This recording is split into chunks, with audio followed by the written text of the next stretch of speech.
Hürmetli kitap anlıqçılar, huzurunlarda Jallat Henim namlıq tarihi romanının davamı. 7.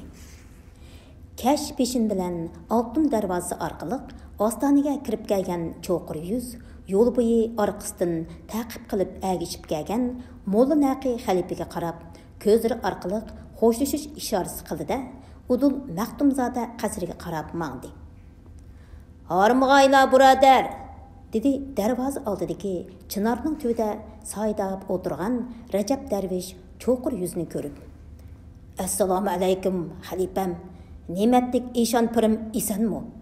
Dedi cho'qir yuz Rajab Darvishning salomini salqinla ilib. Maşallah, pir buzruk hazratlari ikki Maxtumzodasi bilan billa Chorbog'da orom elayotidi, dedi Rajab Darvish. U cho'qir yuzning qandaq vazifa bilan Qashqarga ketganligidan xabardor edi. Shunga ko'chilab so'radi. Safarlari nusibatlik bo'ldimi, birodar?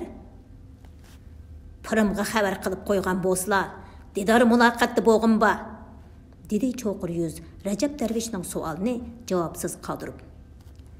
Yursizlar, boshlab boray, dedi Rajab Darvish cho'qir yuzning vazifani o'rindab kelanmaganligini pamlab. Ular bog'ning o'tirsiga yasalgan hashamatlik oromgohga yetib keldi.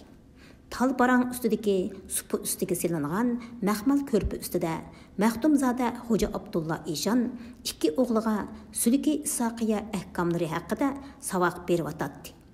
Saqal burutlari amdila xat tortishga boshlagan 18 yoshlarning qarsini olgan shu ayib Xo'ja bilan amdila 15 yoshga qadam qo'ygan Daniel Xo'ja dadisining har bir ig'iz so'zini diliga mahkam o'rnatishga tirishib, barliq vujudi bilan dadisining talbiga quloq selib o'tiradi. Kichigidan boshlab Sulki Isoqiya targ'ibotlari bilan kollasini qurollantirib cho'ng bo'layotgan bu yigitlar dadisi Xo'ja Abdulla Eshonni ahli tariqatning kam kutsiz maqomiga yetgan peshvosi, avliyo, tirik mazar mashoyix deb bilatdi va kelgusida o'zlarining valiyullahlik maqomiga yetib, Sulki Isoqiya muritlari bilan Allohning o'tirsida elchilik qildiganligiga shak shubhasiz ishonadi. Xo'ja Abdulla Eshon cho'ng o'g'li shu ayib Xo'jaga Fayzul Anvar, kichik o'g'li Daniel Xo'jaga Bala Gardan deb rasmiy eshonlik unvoni bergan edi. Bu yerdagi Fayzul Anvar degani Fayzi Nuri Chashquchi degan ma'nodan, Bala Gardan degani bandilarni balo qazodan saqlag'uvchi degan ma'nodan. Maxtumzoda Xo'ja Abdulla Eshon Rajab Darvish boshlab kelgan cho'qir yuzni ko'rib, rahil ustidagi kitobni yopdi-da, chiroyiga yiqimliq kulki yugurtdi. Aman esan qaytib keldimi, ey Bodir G'ozi? Janobi Valiyullah piri buzrugimning duosi bilan aman qoldim, dedi cho'qir yuz o'rkirab yig'lig'inicha Eshonning putiga eslib turib. Topshirgan farmonning o'ngishliq o'rindalmaganligini pamlagan Eshon cho'qir yuzga tasalli berib, beshini bir-ikki qitim silab qo'ydi. Savr qisla bahodirim, dedi Eshon. Bo'lib o'tgan ishlardan pir buzruklarini to'liq xabardor qilg'ayla. Cho'qir yuz yo'lda kelguncha ko'ngilda pishirvog'ini bo'yicha tamtirmayla dotladi. Xo'ja Hidoyatulloh tulgudimmi qu, bo'rdimmi yirtqush mulhid ekan, dedi cho'qir yuz so'zning oxirida. Biz ul mal'unni o'ldirish uchun qasrga kirishga muvaffaq bo'lgan bo'lsaqmi, qo'g'dab yotgan cho'moqchilari sezib qoldi. Birodarimizni tutib olib, qiyma-choyma qilib o'ldiribdi. Men qichib aran qutuldim. Bir haftadak fursat kutib, yoshirinib turgan bo'lsam-mu, u murtadni cho'chitib qo'yganligimiz uchun qayta qo'lga sidishqa aptik fursat topolmadim. Farmonlarini o'rindayolmaganim uchun gunohimdan kechgayla pirim. Hech vaqasi yo'q, dedi Xo'ja Abdulla Eshon ashaddiy raqibining aman qolganligidan mayuslanib. Ol melun haman beşini yaydı. Hal ahvali qandaqraq ol murtadnan? Hal ahvali qandaqraqkin ol murtadnan? Neçe yüzlegen murid muxlisleri jarri sama silib, xoniqasini ahvatlaştırıp turupdu. Dedi çoqur yüz. Ul mulhid Qashqar emri Mirza Haydar Do'g'lati bilan to'liq yaqinda qiladi. Murid muxlislarga mas'ul ma'ruf qilganda saodatman Isaqiya sulkini söküp, sizli janobi pir buzurgimizni haqoratlaydi ekan. Ehtiyot qilmoqlari kerakki, pirim ul mal'un janoblarini qasdlash niyatidan yonmaganda qiladi. Hab Hoca Hidayetullah degan to'nguzni öz qo'lim bilan bo'g'izlab tashlamaydigan bo'lsam, dedi cho'qir yuzning so'zlarini anglab g'azablangan Daniyal Hoca mushtimini mahkam turib. İnşallah yaratgan egam piri buzurgimizga ko'plab nusibat ata qilg'ay, dedi cho'qir yuz xushamat qo'yliq bilan. Ey ota, sizli vafosiz Ismoilxonni yo'lab taxtga chiqargan emasmidilar? Dedi Daniyal Hoca yana. Orduga berib arz qilayli. Ismoilxon Hoca Hidayetullah degan to'nguzni o'tirib, antimizni eppasun. Alırmısılar, Maxtumzodam, dedi Hoca Abdullah Eshon o'g'liga qarab. Hozir xonning atrofini bir turkum riyokor amirlar mansab tutib qurishib oldi. Xudo xolisa shu osiylarni bir-birlab ko'zdan yo'qotgandan keyin bu mansablargami, bu maqsadlarimizgami yetarmiz. Eshon cho'qir yuzga qarab amr qildi. Hozircha qaytib bir necha vaqt aram olsunlar. İş-pishlar chiqsa xabar qilg'ayman. Ne'matlik pirimga hashqalloh, dedi cho'qir yuz orqasiga yenib turib. Kecha qo'yni haqiqatan surlik bo'ladi. İnsanlar Allah hammini ko'rib, bilib turguchi deb tursimi, ammo sirliq boshqalardan yo'shiradigan nurg'un ishlarini, jinoyatkorona qilmishlarini ashu tun qo'yindan foydalanib ro'yobga chiqaradi. Podshoh haqilla adolatsizligini yo'shirish uchun elni mahkum qiladi. Amir baglar ashu zulmatdan foydalanib el avomga zulm soladi. Xalqning qinni sho'rab, ilgida suv ichadi. Payishvozlar zulmat tundan foydalanib, qiyp-yalang'och holatda hayvoniy nafsini qondirishadi. O'g'ri qaroqchilar kunduz uxlab, kechasi harakat qiladi. Oddiy avam uchun zulmat qo'rqinchli. Ammo adolatsiz xaqon podshohlar, noinsof amir baglar, o'g'ri qaroqchi payishvozlar uchun zulmat jannatning, baxt saodatning timsoli. Tun kecha ichkiri qaznaqqa bekinib olgan cho'qir yuz ayolning qulqiga og'zini mahkam yiqib turib pichirlamoqda. Sizga demoqchi bo'lgan gapning hammasi mushu. Xotun, mening bolarimizning jini sizning qo'lingizda. Buningdan boshqa yo'l yo'qmi zodi? Dedi ayol vahimaga tushib.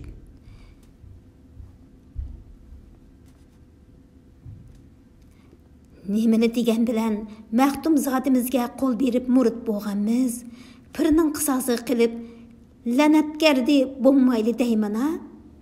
Ondaq bo'lmaydi. Qutbul Aqtab Hidayetullah Eshon pirimg'imi qo'l berib, Qur'on tutib qasam qilganman. Ol shafqatlik zot gunohimdan kechmagan bo'lsa, shu topda sizlar bilan mushundoq so'zlashib o'tirmagan bo'latdim. Ashu ikki azizlardan qaysi ulug'roqdir? Albatta, Hoca Hidayetullah Eshon Valiyullah ulug' ko'rgansan. Maxtumzodimiz Sultan Ismoilxonga shuncha hamdamda bo'lgan bo'lsa-mu, xonga ikki ig'iz gapini yugizamidi. Hoca Hidayetullah Eshonni o'tirgizamidi. Mana hozir xon Maxtumzodiga qaraganda Hojizoda pirimizga bakrak qoyil. Men shuncha yil xizmat qilibmi, Maxtumzodimizdan erishammagan zotil axtoblik darajaga oshu Hojizoda pirimdan erishdim. Mana endi Maxtumzodini yo'qotsak, Darul Baqiga Сапар қылғанда Jannatul Rizvanға kirishimizdə gap yo'q. Bu ishqi qo'lim bahmasmikin? Men sizlarning nimaleri? Halal jüptüm. Nazarlarda pir ulug'mu, haqlab nikohlab olgan halal jüptilirmi? Albatta o'zlari xo'jam. Hep belli, er kishi degan xotin kishining yerim xudosidir. Demak, erning amrini tutmoqlik mazlum kishi uchun vojib. Qo'lim titrab, chandırıp qo'yishimdan ansirayman. Xotirjam bo'lsizlar, sizlar degan og'chi buvining ishonchlik odami. Shul sabablik sizlarga qasrdagi hamma odam ishonadi. Maxtumzodaning musallas xumori tutgan vaqtidan foydalanib, musallas ko'zsiga bayon man bergan nosval qopqidagi zaharni selvatsilla bo'ldi. Navada zahar ta'sir qilmay qolsa, Maxtumzoda zahar silingan musallasdan bir jam issil kifoya. Bu zahar bakmi o'tkir. Maxtumzoda neri berisini bilib bo'g'icha boradigan yeriga berib bo'ladi. Ular yana xeyli uzoq pichirlashgandan keyin uxlab qolishdi. Bugun o'rdaga ziyoratga kelgan Maxtumzoda Xo'ja Abdulla Eshon Sultan Ismoilxonning tunigun atdigandala bir qism bag sipohlarini agashtirib shikarga chiqib ketganligini anglab to'lima ranjidi. Chunki pir buzrukning duosini olmay, pir buzrukni taklif qilmay hech qanday barobat shikarga chiqmaydigan Ismoilxonning Eshon pirga xabarmi berib qo'ymay shikarga chiqib ketishi uning ko'ngliga yana tashvish sep qo'ygan edi. O'ttirimizdagi adovat tugugan, xon olilari menga qaytadan ixlos qilishga boshlagan emasmidi? Albatta, xabar berib qo'ygan bo'lsa, shikarga birga chiqib, ish pushig'imni chiqarib kelmamdim. Malika muhtaram xinim bilan Mirza Babaqbekni qasdlash ishining shapsini bilib qoldim-u ya? Yo'q, mumkin emas.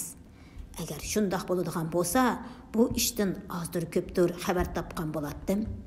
Har qachon Mirza Babaqbek degan juhud qeri xonga mendek pir buzrukni billi ochiqmaslikqa ko'ndirgan gap.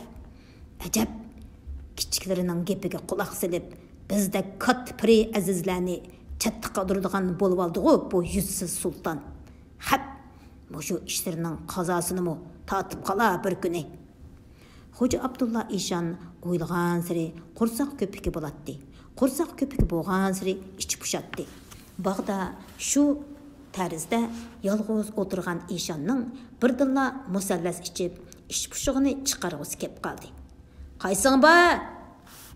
Neraqda mugdab o'tirgan so'pi xizmatkor cho'chib beshini ko'tirdi.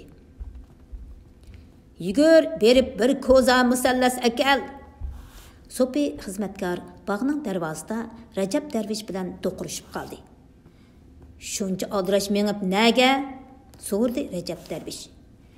Eshon pirimning musallasga ko'ngil tatib qopti. Maxtumzoda qasrning bosh xo'jadorligini ustiga olgan Rajab Darvish Eshondanmi o'ta piqsiq, choshqanig'imi kepak oldirmaydigan xasis odam edi.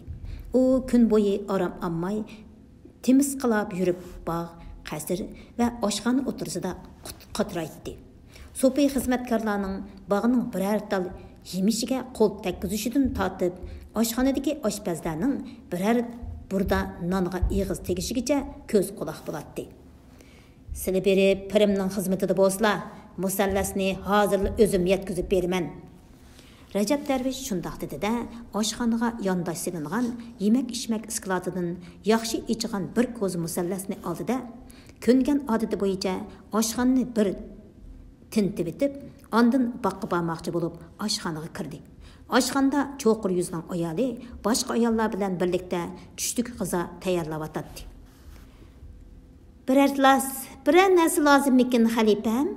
Dedi cho'qir yuzning ayoli ro'mili bilan yuzini yerim yo'gab turib. Hech nima, dedi Rajab Darvish o'g'ri mushukdek atrofga sapsilib. Qo'dirdiki nima u xalifam? Dedi ayol yana ko'chilab so'rab. Eshon pirimning ussuzlikqa ko'ngil tortib qopti ekan, dedi Rajab Darvish. Pirimga ilib mangdim. Ayolning yuragi hayajondan dukirlab ketdi. Tushlik g'iza uchun Peter manta qildirgan edim, dedi ayol. Xalifam ko'zni ko'tarib avara bo'lib yurmisizlar. Manta hozirlab pishidi.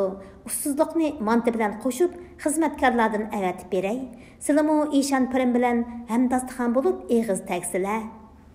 Maxtumzoda Xo'ja Abdulla Eshon bilan bir dasturxonda g'izolanishni katta obro'y deb biladigan Rajab Darvishga bu taklif yog'dak yoqdi. Ma'qul amsa, dedi u ko'zni yerga qo'yib turib. Men pirimga pichib berish uchun qo'g'in ilib olib bag'ash turay. Ayol bo'lmay avatib berarlar. Manta kerak, manta ko'proq bo'lsin. Ayol Rajab Darvishni uzitib qo'yib qaytib kirdi-da, necha kundan beri qo'yindan ayirmay kelayotgan nasval qapqini ilib, ko'zning og'zini avaylab ochdi-da, zaharni ko'zning ichiga qo'yibdi. Uning bu ishiga hech kim diqqat qilmadi. Bir jo'gin choy qaynimichilik vaqt o'tganda, musallas bilan mantiga ishtiha saqlab o'tirgan Eshon bilan Rajab Darvishning oldiga birligan manti bilan bir ko'za musallas keltirildi. Qani, asla xalifam. Eshon shundoq deb qo'yib, mantidan birini ishtihasizla qo'liga oldi-da, qayta qo'l uzatmadi. Rajab Darvish och ko'zlik bilan Peter mantiga tegish qilishga boshladi. Maxtumzoda Xo'ja Abdulla Eshon bo'lsa, so'piy xizmatkor quyib bergan musallasdan orqa 3 jam ichibdi.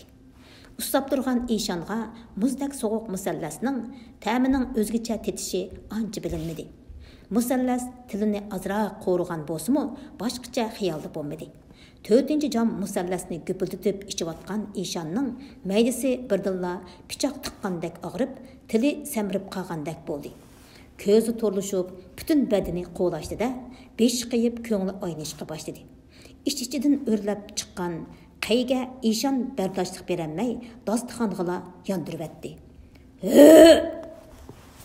Shu hamon Eshonning og'zi burundan o'qdek qon ketdi. Tuyuqsiz yuz bergan bu ishdan qattiq cho'chigan Rajab Darvish bir necha daqiqa dong qetib turib qoldi. Keyin sakrab o'rnidan turdi-da, Eshonning beshini yulidi.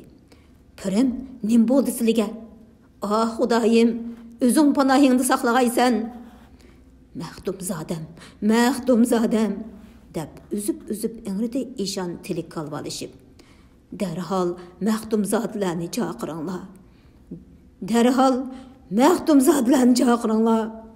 Deb vaqirdi Rajab Darvish so'pi xizmatkorlarga. Ayol o'tmay chiroyda qon didori qolmagan ikki Maxtumzoda yugurib keldi-da, dadasining ahvolini ko'rib dod faryod ko'tardi. Meni Xo'ja Hidoyatulloh degan mal'un zaharladi, qisosimni. Eshon gapini davomlashtirishga ulgurmayla tiniqdan qoldi. Bog' ichini birdilla echinishli g'azo faryodi qopladi. Milodiya 1671-yili qo'g'in pishqida Isaqiya sulkidigilarning peshvosi Maxtumzoda Xo'ja Abdulla Eshon, Ishqiya sulkidigilarning peshvosi bo'lgan tog'isi Xo'ja Hidoyatulloh Eshonning suiqasdi bilan zaharlanib o'ldi. Shuning bilan sulki Isaqiyachilar o'zining peshvosidan ayrilib, yo'l boshchisiz qoldi. Maxtumzoda qasrdagi g'azo bir oz besiqqandan keyin xo'jasining tuyuqsiz o'lib ketish sababi haqida bosh qatirgan Rajab Darvishning esiga manti bilan musallas keldi-da. Mantini Rajab Darvish yegan, ammo hozirgacha sap-saq turibdi. Undaqda cho'qim o'shu musallasda bir gap bor. Rajab Darvish chachrab qopqanicha baqqa yugurdi. Bog'dagi dasturxon shu peticha yo'g'ush-turuqsiz edi. Texi yap bo'linmagan mantining ustida yuzlagan chivillar gijildaydi. Rajab Darvish musallas ko'zini qo'liga olib silkib baqdi. Ko'zning yermida yana musallas qolgan bo'lib, yengil chalaqlaydi. Musallasga zaharni kim selib etgandi? Rajab Darvish yemak-ichmak iskilodining oshquchini hech kimga tutqizmaydi. Musallasga o'zining zahar silishi hargiz mumkin emas edi. Undaqda Rajab Darvishning kallasidan tuyuqsiz bir mudhish xiyol kechdi. Ashu xotun. Cho'qim ashu xotunda bir gap bor. Rajab Darvishning quloq tubida Maxtumzoda Xo'ja Abdulla Eshonning jon uzish oldida meni Xo'ja Hidoyatulloh zaharladi degan so'zlari qaytadan jarangildi-da, kallasi tez-tez ishlashga boshladi. To'g'ri, ashu xotinning eri Hidoyatullo ishonni qasdlab o'tirishga berib, bir hamrohini tashlab qo'yib, o'zi sog' salomat qaytib keldi. Ashu xotin "Men avatib beray" deb musallas ko'zini ep qoldi. Bir-biriga bog'liq bu ishlar Rajab Darvishning gumonini bag'aziri oydinlashtirmoqda edi. Maxtumzoda qasrida yuqori imtiyozga ega Rajab Darvishni barliq sulki Isoqiya muritlari alohida hurmatlaydi. Rajab Darvish hijobul g'ayiblardan 7-8 ni bir yonga tortib quliqiga kusurladi. Ular Rajab Darvishning so'zlarini anglab, hayronlik ilgida bir-biriga qarashdi. "Farmonni hozirli bajo keltirgaysizlar", dedi Rajab Darvish taajjublanib turgan hijobul g'ayiblarga qarab. "Pir buzurgimizning qotilini tutish hammadan muhim. Bu ishning haq-nohaqligini keyin ayraymiz. Xalifamga farmon bardormiz."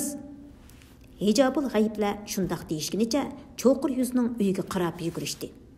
Ularni cho'qir yuz bilan ayoli o'ngsili o'shgan holda kutib oldi.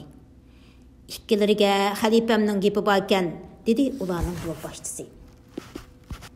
"Har qaysilari bag'ash tursalar, sal turib orqalaridan borayli", dedi cho'qir yuz aloq zotligini yoshirishga tirishib. "Xalifam billa akidinglar degan, yurishsizlar." Cho'qir yuz ahvolning chatoqligini bilib, qarshilik ko'rsatishga tamshildi. Ular chaqqonlik bilan uni bog'lab oldi-da, dod faryod ko'targan ayoli bilan 7 bolasini oldiga selib mangdi. Rajab Darvish ularni bog'da saqlab turadi. Shu Ayib xo'ja bilan Daniyal xo'ja teqchilar o'pkidab yig'lashganicha Rajab Darvishning qichida o'l turadi. "Bizga uval bo'ldi, xalifam", deb faryod ko'tardi cho'qir yuz. "Uval bo'lgan bo'lmaganligi hozir ma'lum bo'ladi, birodar", dedi Rajab Darvish oppoq soqolliq beshini gildingtib turib xirqirgan holda. U ko'zdagi musallasdan bir piyola qo'yib, cho'qir yuzning ayoliga tangildi. "Qani, bu musallasni ichivasizlar?" "Aqllari joyidimi, xalifam?" dedi cho'qir yuz g'azab bilan to'g'lab. "Aqllari joyidimi, xalifam?" dedi cho'qir yuz g'azab bilan to'g'lab. "Ayol kishining musallas ishkinni nada ko'rgansizlar?" "Shundoq, men aqlimdan ezibdiman. Ayol kishi musallas ichishga bo'lmaydi", dedi Rajab Darvish tishlarini o'chiriltib. "Amsa sizlar issilg'o bo'la?" "Issam ichdim", dedi cho'qir yuz. "Uni yeshivittinglar", deb buyruq qildi Rajab Darvish. Bog'liqdan bo'shangan cho'qir yuz Rajab Darvishning qo'lidagi piyolani ilib, musallasni g'utuldatib ichivatdi. "Yana birini issizlar", dedi Rajab Darvish piyoliga musallas qo'yib turib. Cho'qir yuz zahar silingan bir piyola musallasni aldirab, ta'sir qilmas deb o'ylab, ikkilanmayla ichivatgan edi. Ammo qoqbosh Rajab Darvish uni yana ichishga zo'rlayotdi. Cho'qir yuzning qo'llari titrab, vujudini qartar bosdi. "Qani marhamat", dedi Rajab Darvish. Cho'qir yuz yana bir piyola musallasni ichivatdi. "Yana birini issizlar, birodar." Bu nima qilganlari, xalifam?" dedi cho'qir yuz chiroyi tatargan holda. "Meni majburlab musallas ichirishga chaqirtqizmagan bo'g'itdilar har qachon."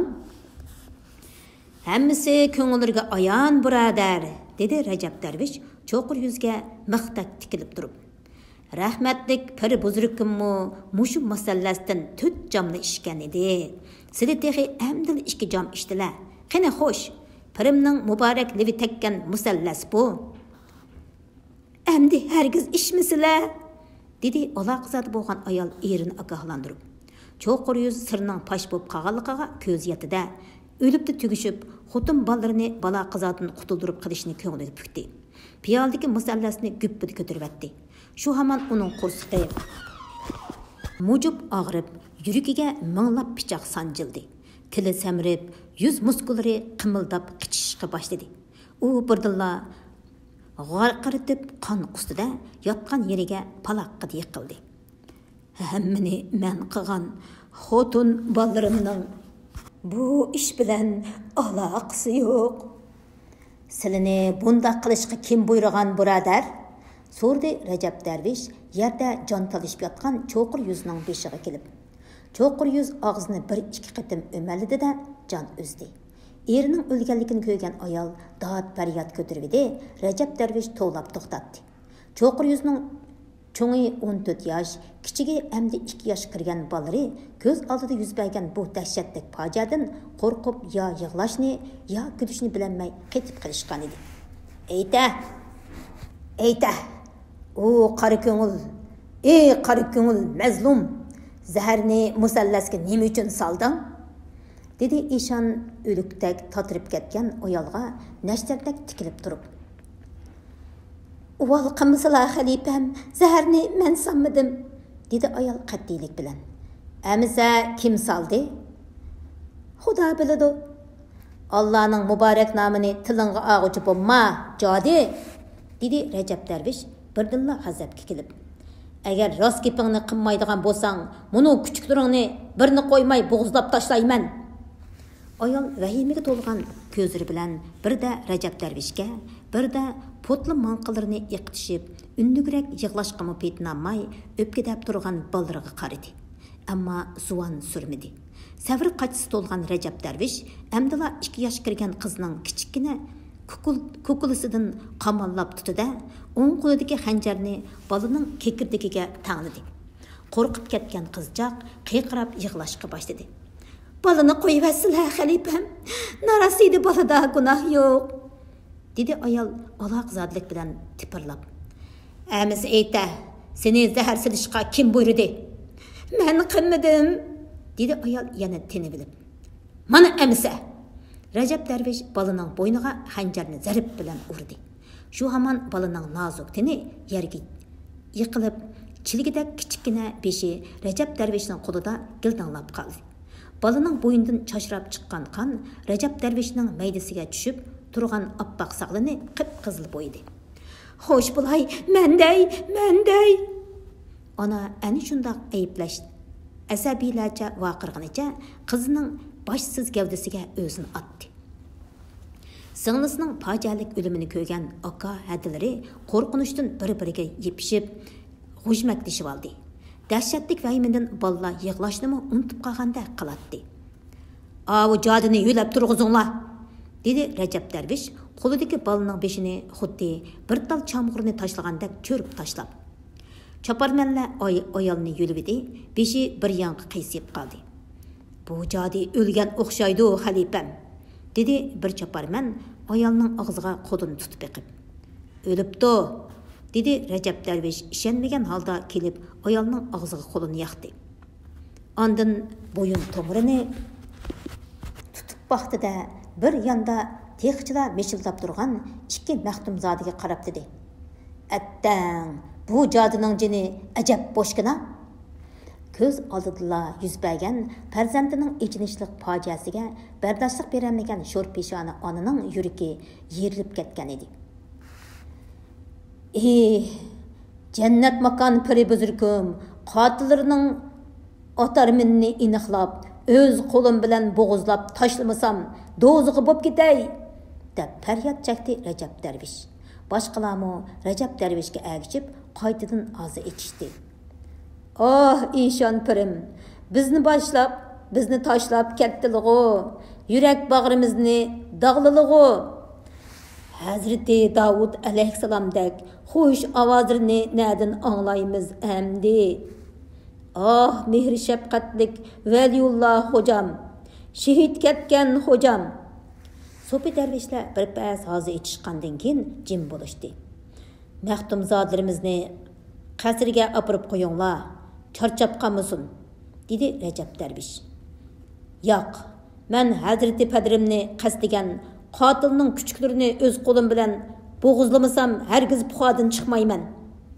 Daniel xo'ja shundoq dedi-da, nima foji'a bo'lganligini toza anqiramay shumshib turgan 4 yoshlik o'g'il bolaga xuddi qo'ziq etilgan bo'ridek tashlandi-da, g'ilipidan sug'urib olgan xanjirini bolaning ko'kragiga tiqavetdi. "Menmi bu to'ng'izning kuchuklarini o'z qo'lim bilan bo'g'izlamasam, hargiz dardim chiqmaydi", dedi shu ayib xo'jimi amdila 6 yosh kirgan o'g'il bolaning yoqasidan qamallab tutib. "Qani yaranlar, pir buzurgimizning qisosini olayli. qaysi bir təlvə sopuning kuch ko'tishi bilan qolganlarimi bir to'p yirtqichlardek 4 balga tashlandi-da, birdamdala ularni par-par qilib tashladi. Yerdagi yop-yeshil ko'ktatlar qip-qizil qonga bo'yaldi. Shu daqiqada op-uchuq osmonda havo guldirlab dahshatli chaqmoq chaqdi. Bog' tavrigandek bo'ldi. Bog'dagi dal-daraxt, gul-giyohlar silkindi. Chaqmoq bir qancha daqiqa chaqqandan keyin qandoq tuyuqsiz paydo bo'lgan bo'lsa, shundoq tuyuqsiz g'oyib bo'ldi. So'pi darvishlar bu tuyuqsiz karomatdan qattiq cho'chishdi. Qo'rqinishdan log'-log' titradi. İşan pirimizning qisosini og'anligimiz uchun arishdiki malaika mashoyixlar tantana qilyotidi, dedi Rajab darvish ishki qo'rqinchini besib turib va ikki maxtumzodiga qarab gapini davomlashtirdi. Aslida mahkam tutishsizlar, maxtumzodlarim, jannat makon padaru buzruklarga na musulmon ashaddiy ahyorimiz Xo'ja Hidoyatulloh İşan degan to'ng'iz qasd qildi. Xudo buyursa, ul mulhidnimi mana mushundoq burdi qilib sakki tashlab bergaymiz. Bu yerdagi saktigini eshitgan. 8. Maxtumzoda Xo'ja Abdullah İşan fojiasidan xabar topgan Sultan Ismoilxon qattiq cho'chidi. U ishkorni darhol yig'ishtirib, xon namozdan Allah peşin bilan yo'lga chiqib, kechalab o'rdaga qaytib keldi-da, yuqori darajalik ordu erkanları bilan ciddi kengash o'tkazdi. Janobi amirlarga ma'lumlik, dedi Sultan Ismoilxon qayg'urgan holda. Piri buzurkimiz suiqasdga uchrab qazo qilibdi. Marhum buzurkvarimizning yotgan yeri jannatda bo'lg'ay. Har qaysilari jiddiy kengashga chaqirtishimdagi maqsad. Har qaysilarini jiddiy kengashga chaqirtishimdagi maqsad. Pir buzurkimizning beajal o'limi sabablik Saidiya tasarrufida əmdila tinchigan sülük mazhab majralari qaytadan bosh ko'tarishi, bu majra hatta cho'ng bir qirg'inga aylanib ketishi mumkin. Shunga bu yo'shirun xavfning oldini olish uchun biror tadbir ko'rsatgaysizlar. On hazratimning farzi barhaq, dedi Amir Kabir Mirza Babaqbek. Maxtumzodimizning sülük mas'uli Xalifa Rajab darvish bu facianing sababkori sulki ishqiya peshvosi Xo'ja Hidoyatulloh İşandur deb yurgudak. Agar bu gap el yurtqa tarqalib ketsa, ikki sulukdagi avam orasida haqiqatan cho'ng qirg'inchilik kelib chiqadi. Garchi marhum maxtumzodimizning zaharlanib o'lgani rost bo'lsa-mu, zahar sog'uvchining maqsadi hozirgacha noaniq. Gumondor allaqachon bola chaqalari bilan to'liq qirib tashlangan. Xo'ja Hidoyatulloh İşanға gunoh ortqudak pakt yo'q. Shunga xon olilari yolqinga aylanish oldida turgan adovat ushqunni o'chirib, elni baloy ofatdan xalos qilish uchun shaxsan o'zi o'tirg'i chiqmoqqa zarur. Tafsilroq so'zisizlar Amir Kabir, dedi Sultan Ismoilxon. Demakchimanki, dedi Mirza Babaqbek tushundirib. On hazratim ati bomdatdan hinibla Maxtumzoda qasriga Fotihaga bag'ash, ikki Maxtumzodaga tasalli berib, pir buzrukning haqiqiy qotilini aniqlab chiqib, qisos oldiganlik to'g'riliq va'da bergaylar. Hamda Xalifa Rajab darvishga asossiz gumonlarni qalaymaqan so'zlab, el orasida fitna ig'vo tarqatmaslik haqida nasihat qilgaylar. Hamda marhum Maxtumzodaning o'limi to'g'riliq og'ziga kelganicha qolaymaqan fitna ig'voni boshqalarga yetkazguchilarning kallasi ilindiganligi haqida yorliq tushirgaylar. Shundoq qilsak, fitna ig'voning el orasiga tarqalib ketishini to'sib, sülük muritlari orasidagi majroning oldini og'ili, sülüklar o'tirsidagi portlash oldida turgan qirg'inchilikni to'sib qog'ili bo'ladi. Avam ra'iyatmu ziyoda gumondan xoli bo'ladi. Ori, dedi Mirza Avazbek, Mirza Babaqbekning xonga bergan maslahatini qo'llab. Amir Kabir janoblarining e'tiqodlarining hammasi ayni mutaadir. Meningcha, yana xon olilari butkul elni piri buzrukka motam bildirib, qarliq tutish, 40 kungacha to'y-to'kun, bazm mashrab qilmaslik, Haza qarlıq kiyimlerini kiyish xususida yorliq tushirgayla. Bunda qısaq, birinchidan Maxtumzodlar Qibligahimdan minnatdor bo'ladi. İkinchidan ko'ngli xotirjam bo'lib, ortiqcha o'y-xayol, bad gumonlarda bo'lmaydi. Uchinchidan on hazratimni Soqiya sulkiga homiylik qiladigan degan tuyg'uga keldi-da, o'zining yorliqi bilan qarshilashishga jur'at qilolmaydi. To'rtinchidan qisos ilishga petinolmaydi. Pir buzrukning musibatini xotirjam uzdib olsaqla, bu bosh og'riqimi bara besqidi, dedi Mirza Babaqbek. İkki Maxtumzoda texi kichik, ularning Soqiya sulkiga boshchilik qilib, ish tavirtishiga yana 5-10 yil vaqt bor. Uninggacha saltanat suriga tayinib, sulki ishqiya peshvosi Xo'ja Hidoyatulloh Eshon hazratlarini cheklab tursaqla, Saidiya tasarrufining ishki tinchligi muqim davomlashaveradi. Maxtumzodaning o'limi bilan xon otam bir bosh og'riqidan qutuldigan bo'ldi, dedi Malika muhtaram xonim. Endi Xo'ja Hidoyatulloh Eshonga taqobil turmoq oson. Bu hazrat xonlik qonun jasaqqa bo'ysunsa, bo'ysundi. Bo'lmasa adab jazosini beramiz.